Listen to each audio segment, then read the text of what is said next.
Today you've joined me at Witley Court in Worcestershire.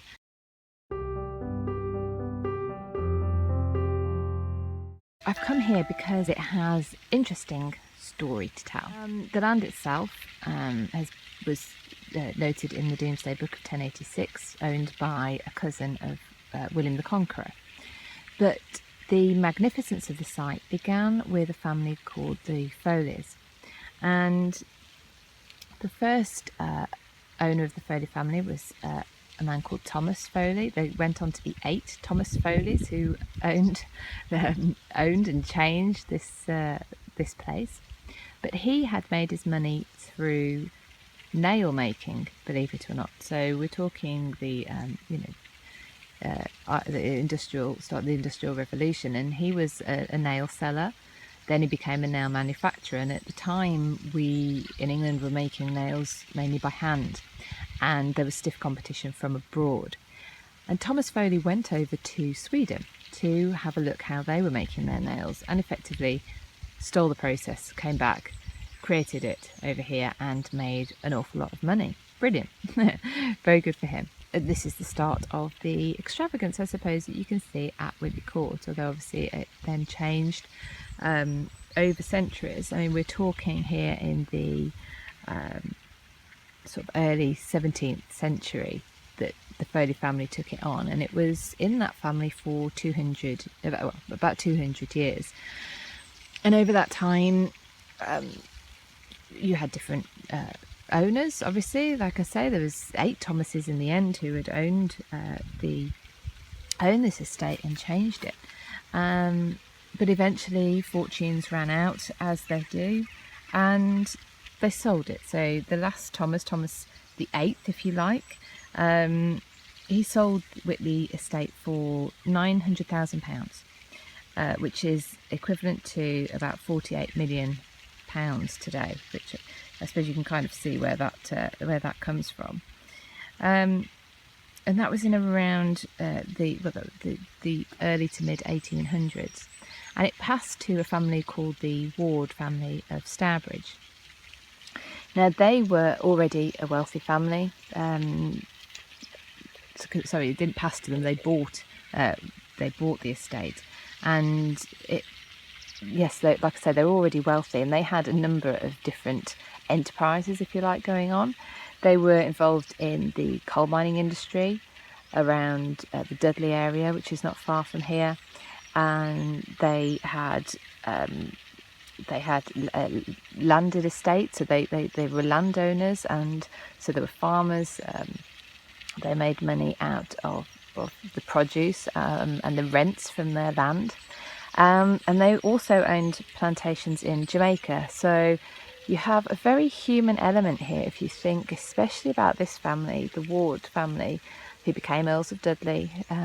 So they were landed gentry. A lot of their wealth was built on the backs of many poor people, because you have the coal mining industry in the local area, poorly paid, highly dangerous, and I suppose at least paid, because if you think about the Jamaican plantations where we were getting sugar and rum from, that was slave labour on those, and it's recorded that they had 270 slaves working for them just before the abolition of the transatlantic slave trade, which happened in 1807, and they had actually just sold their plantation at that point. But this is the grandeur which it paid for, and this is what we see today, and it's nice today. Anyone can come and have a look around and have their picnics here, and it's really beautiful. But I do think we need to understand some of the background to where the wealth comes from in these places, not to take away from how beautiful it is. By the way, I don't mean to do that, but I think it's very interesting to think about these things. I mean, so it's had a very colourful past, Witley Court. Quite a few times you had royalty here. Edward, Prince of Wales, who became Edward VII, was entertained here on numerous occasions because they had a well-stocked shooting ground, if you like, where they would go off and shoot pheasants and grouse and whatever else here. And there was lavish parties, and the second Earl of Dudley, who was the one who was entertaining Edward, he was fully into that lifestyle. But that did lead to the breakdown of the marriage between him and his first wife, when they were actually legally separated, and Witley became part of her settlement. But when she died, it wasn't a full divorce, but she had Witley Court, and when she died in an accident in Ireland, she drowned in a swimming pool.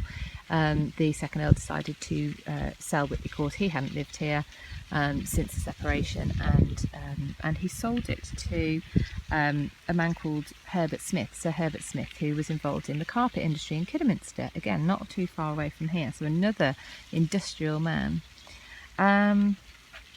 And he'd retired at the age of 49, a self-made millionaire who had set up the carpet trades conglomerate in Kidderminster. If any of you live near Kidderminster or you might have heard of carpet trades. And so he'd acquired Witley Court, but he was a bachelor. He didn't do much entertaining, and he ended up retreating to one wing of the house. He severely reduced the number of staff that were employed here, and the rest of the house sort of started to slip into decline there and then. And then there was a massive fire in September 1937, while Sir Herbert Smith was away, and the fire devastated a huge part of the building. There wasn't much that could be done to stop the fire. It spread really fast. The supposedly fireproof floors didn't work, and winds fanned the flames, and it took over. So Smith decided that he was going to dispose of the property. The insurance weren't going to pay out for any more than a quarter of the rebuilding costs, and it wasn't worth his while to keep it on. So he sold.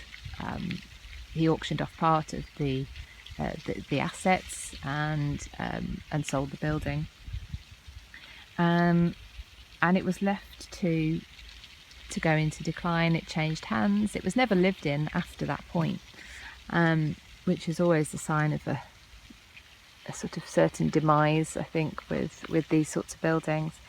In 1954, an antique dealer bought the place and basically stripped it of anything that was still left here. So any fireplaces, anything he could find that he could sell, he did. And it left it it's like a bit like you see it today, except in 1964 a preservation order was put on the building, which is why luckily we still have it today. In 1970 the house and its surroundings were scheduled as an ancient monument, so it's got that protection now, which is brilliant, which means you have what was the Department of the Environment, and now English Heritage can do work on the building and keep it and its grounds for us to all be able to come and see and admire